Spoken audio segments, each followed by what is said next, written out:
Bonjour à tous, j'espère que vous allez bien. On se retrouve aujourd'hui pour le point lecture des dernières lectures de décembre, donc de 2022. Alors, vous allez voir, il y a eu pas mal de lectures, sauf qu'il y a la majorité des livres, en fait, c'est des lectures vite lues, vite oubliées, on va dire. Ça a été pas fou, et du coup, j'ai décidé de vous parler des 3 meilleures lectures et puis de vous parler assez rapidement des livres que j'ai lus et que je retiendrai pas forcément. Le premier que j'ai bien aimé, mais honnêtement je l'ai assez vite oublié, c'est une enquête policière, il s'agit de Niort. Qui est le premier tome de la saga. Je l'ai lu, je l'ai passé, en fait j'avais les 4 premiers tomes à la copine de ma mère, donc je lirai la suite. C'est des romans policiers islandais, voilà, des petites enquêtes assez sympas, mais c'est pas non plus ce qui casse trois pattes à un canard. Dans le même genre, mais en français, j'ai lu Marée Blanche de Jean Fayet, qui est le 4e tome de sa saga avec Marie Lester comme enquêtrice. Il y a énormément de tomes. J'en ai quelques-uns et voilà, c'est des petites enquêtes. Ici, on a Concarneau, on retrouve du coup Marie Lester qui va enquêter sur la mort d'un jeune homme. Pareil, ça se lit très vite, mais c'est comme un épisode, vous savez, Colombo, des choses comme ça. C'est-à-dire que vous passez un bon moment sur le coup, mais il n'y a rien de fou non plus. Donc, que ce soit Niort ou Marée Blanche, c'est assez sympa si vous cherchez une enquête policière, que ce soit en Islande ou en Bretagne, mais après, rien de fou. Ensuite, j'ai lu Des voleurs comme nous de Edward Anderson. Ici, on suit des fugitifs, je crois qu'ils sont 3.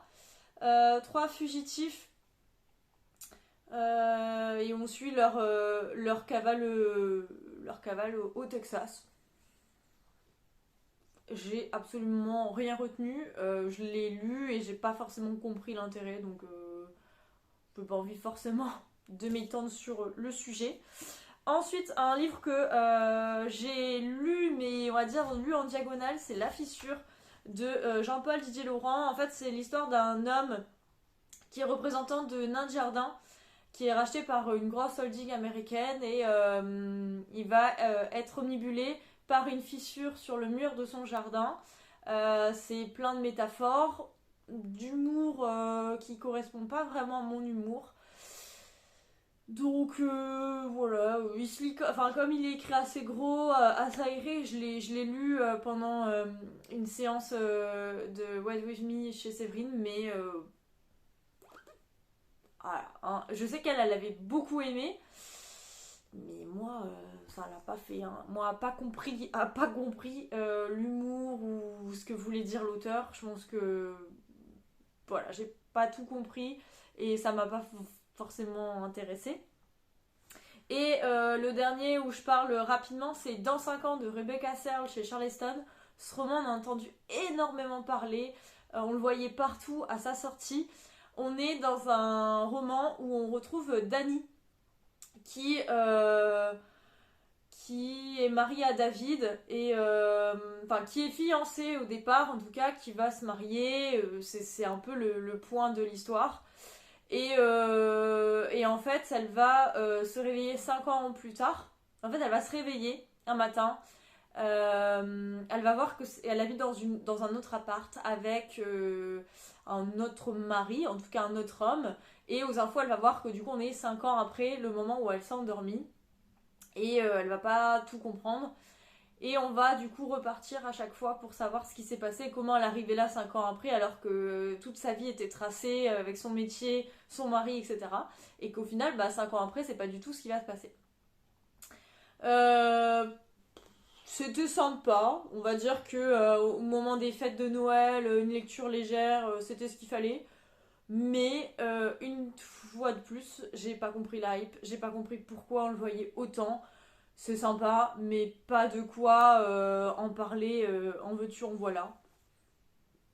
Donc, si vous cherchez de bonnes chroniques, à mon avis, tapez dans 5 ans de Rebecca Searle sur Google ou Livre Addict. mais en tout cas c'est pas ici que vous allez avoir une recommandation. Alors, un des trois, donc là ça va être crescendo. Un des trois que j'ai bien aimé, c'est Le cœur d'une autre de Tatiana de René. Ici on est dans un contemporain avec Brice qui a une quarantaine d'années. C'est ça, qui est divorcé, un peu ours, un peu misogyne, enfin un peu beaucoup misogyne. Il a une relation assez particulière avec son ex-femme, son fils, etc. Et il a une maladie qui fait que pour vivre, il va devoir avoir une greffe de cœur. Ce qui va arriver un jour, et en fait, il va recevoir le cœur d'une femme et qui aime beaucoup notamment la peinture, etc. Il va apprendre énormément de choses et en fait, il va apprendre énormément de choses sur elle parce qu'il va se rendre compte qu'il y a énormément de choses dans sa vie qui vont changer, qui vont le rendre meilleur, entre guillemets, en tout cas très différent de l'homme bougon et ours qu'il était. Et en fait, on sent que c'est un peu romancé parce que dans la réalité, c'est un peu plus compliqué que ça. Mais il va réussir en fait à remonter à l'origine et savoir qui est la donneuse de ce cœur. Et du coup, entrer en contact avec ses proches. Et il va y avoir une histoire là-dedans. C'est assez sympathique. C'est un des romans de Tatiana de René que je retiendrai et que je garderai parce que Tatiana de René, dans ses premiers, j'aime beaucoup. Et ces derniers, j'avoue que c'est pas ce que j'aime le plus.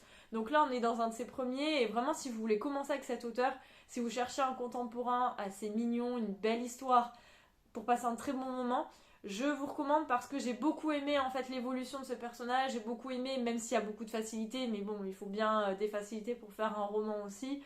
Ce côté, il repart sur qui était sa donneuse et un peu il continue là où elle s'arrêtait parce que si elle a donné son sang, c'est qu'elle était euh,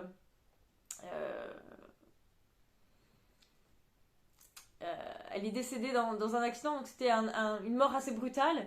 Et du coup, il va continuer un peu là où elle s'est arrêtée, essayer d'aider cette femme qui est décédée et qui lui a permis, lui, de continuer de vivre.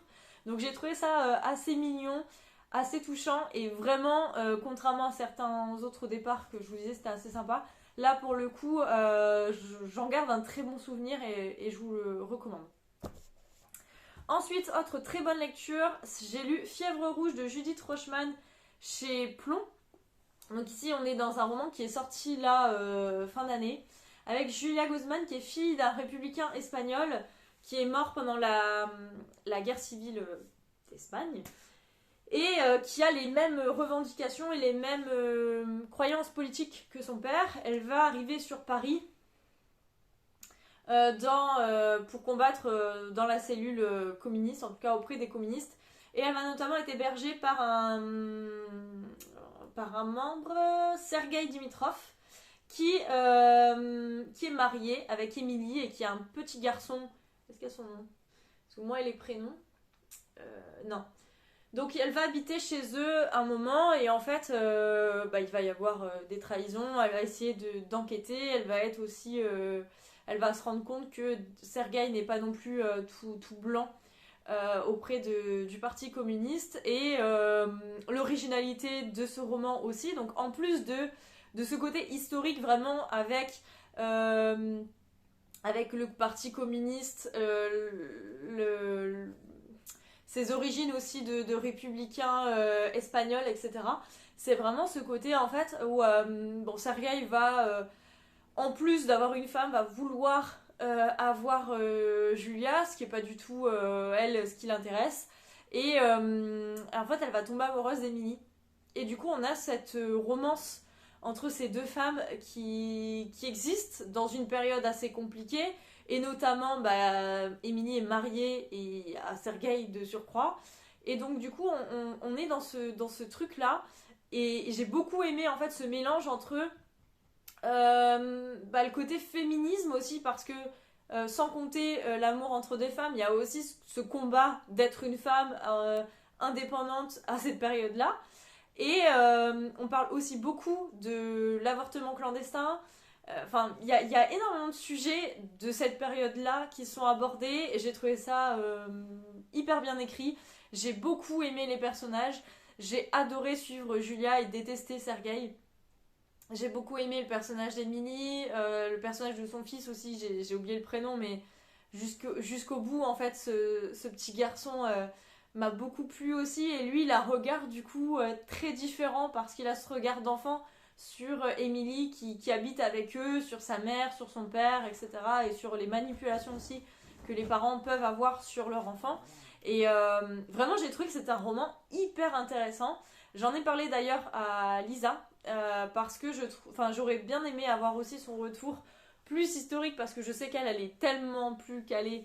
Donc peut-être qu'il y a des incohérences, mais en tout cas pour moi j'ai trouvé qu'il n'y avait aucune incohérence, que c'était très bien raconté, qu'il y avait des sujets de fond qui étaient abordés et qui étaient nécessaires d'aborder, et que c'était pas seulement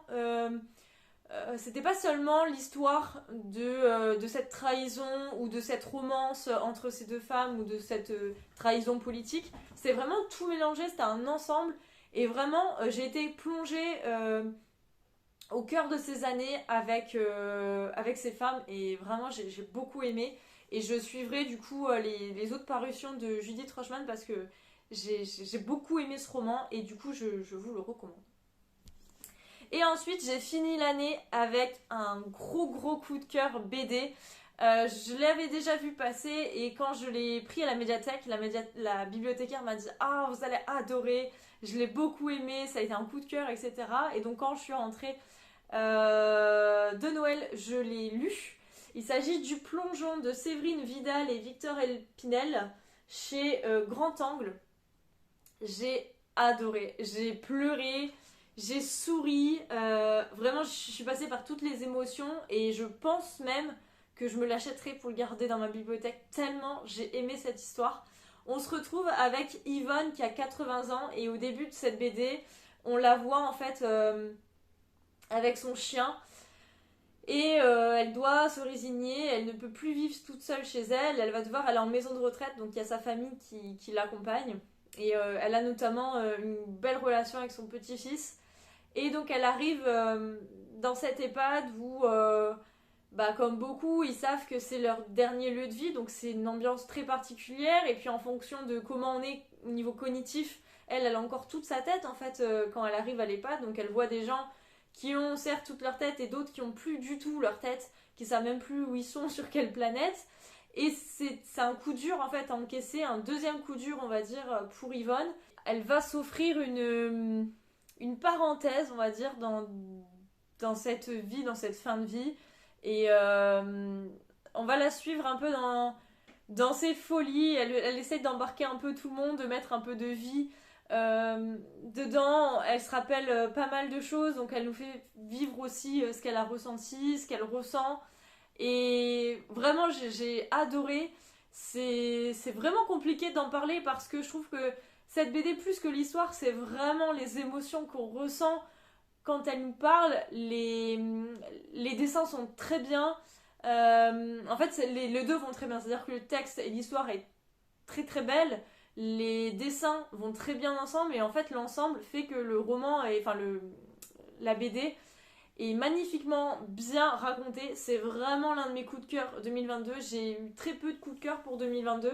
Je vous ai fait le top de mes lectures que je vais vous publier un jour, mais en tout cas, il est préparé.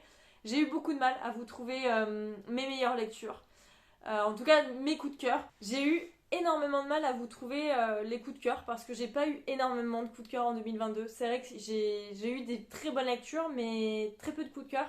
Donc je vous fais un top des meilleures lectures sans forcément de coup de cœur. Mais celui-ci, vraiment, ouais, je me rends compte que j'ai de plus en plus envie de lire des romans graphiques, des BD, et que j'arrive beaucoup à ressentir des émotions très fortes alors que j'avais des préjugés sur le fait que c'était court et que voilà on le lit très vite, une BD ça se lit très vite et que du coup on n'avait pas le temps de s'accrocher au personnage, de lire, et je me rends compte au fur et à mesure des années que c'est totalement faux et que bah, des fois c'est même plus fort de lire une histoire en bande dessinée ou en roman graphique qu'en roman, et là c'est le cas. Donc si vous cherchez une très bonne BD, si vous n'avez pas peur de pleurer, mais aussi on rigole parce que Yvonne c'est un sacré personnage. Euh, Ouais, je pense que vraiment, elle a dû vivre et faire vivre des choses dans sa vie assez drôles aux personnes, mais aussi tristes. Et c'est un peu comme tout le monde dans la vie, on vit des moments très hauts, des moments très bas. Et ce roman reflète parfaitement ce qu'on peut ressentir quand on arrive en... Voilà, on est indépendante, on a toute sa tête, mais physiquement, on peut plus vivre chez soi dans la maison qu'on a vécue pendant des années, où nos enfants ont grandi, nos petits-enfants sont venus. Ça peut être... Voilà, je peux comprendre, c'est très compliqué, et c'est très bien retranscrit, donc franchement, je vous recommande Le Plongeon de Séverine Vidal et Victor Elpinet.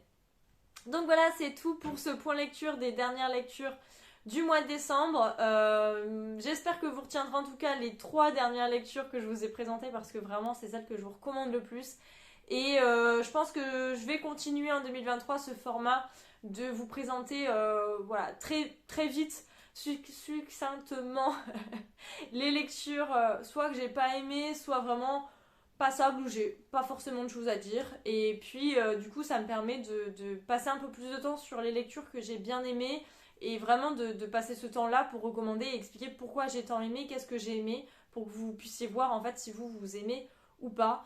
Dites-moi d'ailleurs si ce format vous intéresse, si vous voulez carrément que je ne vous parle pas des livres comme là en début de vidéo et que je vous parle que des 3 lectures.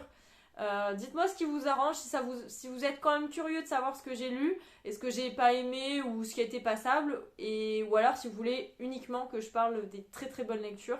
Et à ce moment-là, je peux les mettre juste à l'écrit dans la barre d'infos. À vous la parole en commentaire, et en tout cas on se retrouve très très prochainement pour une nouvelle vidéo. Ciao!